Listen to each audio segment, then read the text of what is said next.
Interpretações de exames laboratoriais é um grande desafio para os profissionais da área da saúde, principalmente aqueles que trabalham com medicina diagnóstica, ou seja, nos bastidores do processo, aqueles que fazem a identificação, a pesquisa dos analitos laboratoriais do paciente.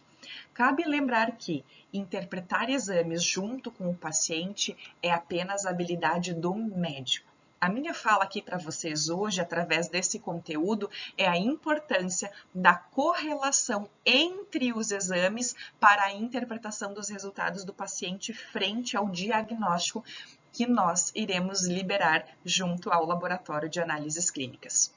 Então, vamos fazer uma metodologia diferenciada e inédita até então, que é interpretar exames correlatos mediante um caso clínico. E o caso clínico da live de hoje é sobre infecção urinária. Vamos então à apresentação dele.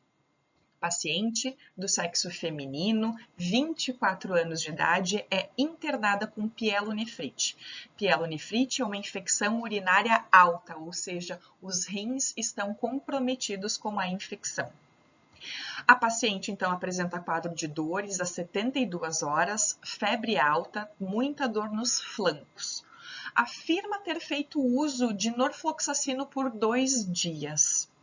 Bom, o clínico solicita para o laboratório de análises clínicas 3 exames laboratoriais. O primeiro, hemograma, o segundo, um exame qualitativo de urina, também conhecido como EAS, e por último, e não menos importante, uma urocultura, ou seja, a cultura da urina para a identificação do micro-organismo que está causando a pielonefrite no nosso paciente. Bom, por que o médico solicita hemograma junto ao quadro clínico desse paciente? Porque o hemograma é um exame de triagem. Ele faz um rastreio da condição do sistema imunológico. Lembrando que este exame ele faz a contagem total e diferencial das células da nossa corrente sanguínea. Então, para fazermos a interpretação correlata deste exame para com os outros, o nosso foco no hemograma vai ser a parte do meio dele, que se chama leucograma. O hemograma completo, ele é concatenado com eritrograma, leucograma e plaquetograma. Lembrando que o leucograma, ele faz a contagem total dos leucócitos. Leucócitos são as células de defesa do nosso organismo. É como se fosse um grande time. E os jogadores desse time são as células diferenciais, ou seja, são todos os leucócitos que fazem parte deste time total que combate as infecções que podem acometer, adentrar o nosso organismo. Bom, se existem jogadores diferentes, ou seja, células diferenciais diferentes, é porque elas executam funções distintas. Então, analisando aqui o nosso hemograma e focando na série leucocitária, nas células brancas de defesa da corrente sanguínea, perceba que a nossa paciente já tem um discreto, porém um aumento do número dos leucócitos, ou seja, o time aumentou. Isso reflete que a medula óssea está liberando para a corrente sanguínea um maior número de células. Por quê? Porque o corpo precisa combater uma infecção. Abaixo do leucograma está a contagem diferencial dos leucócitos. E aqui uma atenção para esse jogador importantíssimo que se chama neutrófilo segmentado. Percebam que ele também está discretamente aumentado, ou seja, já está sinalizando uma infecção bacteriana. Lembrando que o neutrófilo segmentado, deixa eu baixar aqui o volume do meu telefone. Lembrando que o neutrófilo segmentado é a célula do sistema imune responsiva pelo ataque e eliminação das bactérias. Então, veja a importância da solicitação do exame do hemograma. Ele confirma que as células de defesa estão aumentadas e a especificidade destas células é o neutrófilo segmentado, ou seja, garantindo, confirmando uma infecção bacteriana. O segundo exame, o exame qualitativo de urina, ele é também dividido em 3 partes. O exame físico, químico e sedimentoscópico. Numa análise, numa investigação de infecção urinária, todas as partes desse exame são extremamente importantes. Então, vamos aqui agora olharmos o laudo da nossa paciente. Percebamos que a cor da urina está em amarelo citrino, ou seja, está variando de acordo com a coloração normal. O que chama atenção aqui na parte física do exame é o aspecto da mesma. A urina apresenta-se levemente turva, ou seja, muito provavelmente tenha excrementos, tenha elementos figurados do sistema urinário que será possível a observação na última parte do exame, que é o exame sedimentoscópico, onde a gente precisa do auxílio do microscópio para fazer a leitura, a interpretação e a contagem desses elementos figurados. Observamos que a paciente não tem corpos cetônicos, não tem hemoglobina, ou seja, ela não está perdendo sangue na urina, ácido ascórbico também está negativo, proteínas negativo, que é um bom sinal para paciente, geralmente pacientes com infecção urinária alta já apresenta quadros de proteinúria, final úria é o elemento na urina, proteinúria significa proteína na urina. Então, aqui no caso da paciente, está negativo. O que chama atenção aqui também é a presença do nitrito negativo. Por que eu estou comentando isso com vocês? Para quem trabalha na área das análises clínicas ou está estudando microbiologia, se interessa por esse assunto, é muito comum associar infecção urinária, nitrito positivo no EQU.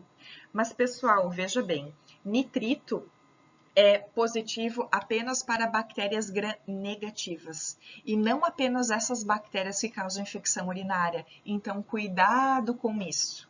E aqui, por que apresentou negativo da nossa paciente? Muito provavelmente porque ela está com a carga bacteriana um pouquinho reduzida, porque ela já fez uso de antibiótico terapia. Ela comentou no caso clínico que tomou norfloxacino, um antibiótico, por 2 dias, mas não se tem a informação de quantos comprimidos ela tomou e nem a posologia, ou seja, as miligramas do medicamento. Então, com certeza, ele está mascarando os resultados, principalmente aqui do exame qualitativo da urina e principalmente isso também vai reverberar lá na urocultura.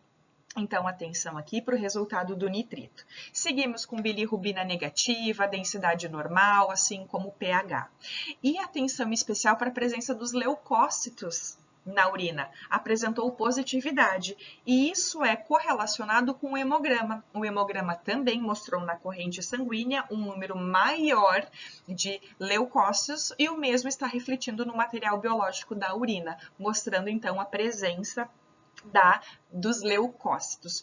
Esses leucócitos eles são detectados na parte química do exame de urina e confirmada na parte sedimentoscópica, onde o analista conseguiu identificar e fazer a contagem dos leucócitos, certo? Então, pessoal, percebam aqui que a paciente não tem cristais, nem normais, nem alterados. Então, o que a gente precisa evidenciar bem aqui nesta interpretação de exames é a cor da urina, o aspecto, o nitrito negativo, a presença de leucócitos. Percebam que não está descrito neste laudo a presença de bacteriúria, novamente, final úria, urina, presença de bactérias na urina. Não foi descrito a presença de bacteriúria, ou seja, muito por aquilo que eu comentei com vocês, que provavelmente a carga microbiana esteja reduzida em função da paciente ter feito uso de antibiótico. O último exame da solicitação médica é a urocultura. A urocultura é a semeadura da urina para a identificação, ou seja, para nós elencarmos nome e sobrenome do micro-organismo que está causando a infecção. As etapas que regem uma urocultura é o GRAM, a identificação morfocolonial e o antibiograma. Então, vamos por partes em cada um dessas interpretações. A análise morfocolonial é após você fazer a semeadura em meio específico, com técnica específica, a analisar o crescimento bacteriano, ok? Analisar A morfologia, a colônia pequena é densa, é convexa, é mucoide. Toda essa análise vai ajudar a fazer a identificação da bactéria. Bom, para nós sabermos identificar precisamente se a gente vai precisar utilizar o kit de identificação das bactérias gram-positivas ou das bactérias gram-negativas, é preciso fazer uma coloração de Gram daquelas colônias, daquelas unidades formadoras de colônia que estavam presentes na plaquinha. Então, se você identificar colônias positivas, você vai fazer a identificação das bactérias positivas. E o mesmo se você identificar bactérias negativas. Por exemplo, mais comum, bacilos gram-negativos. Então, aqui eu trago para vocês um exemplo de um teste bioquímico. É o bioquimismo para a identificação de bactérias gram-negativas. Percebam que o clínico não solicitou antibiograma, mas cabe lembrar aqui, não esqueça que o antibiograma sempre será realizado mediante uma cultura positiva. Então, o antibiograma ele vai fazer o desfecho do nosso caso clínico, porque é através deste exame que o laboratório vai testar as opções terapêuticas para a eliminação daquela bactéria que foi identificada. Conseguiram perceber a importância de ter o conhecimento dos setores e das áreas diferentes no laboratório para fazer a devida interpretação dos exames correlatos? Eu espero que você tenha gostado. Em breve lançarei um conteúdo com outras análises de outras infecções para testar, treinar e desenvolver os conhecimentos. Sucesso na tua jornada profissional, sucesso na tua jornada acadêmica e conte comigo para o que você precisar. Grande abraço!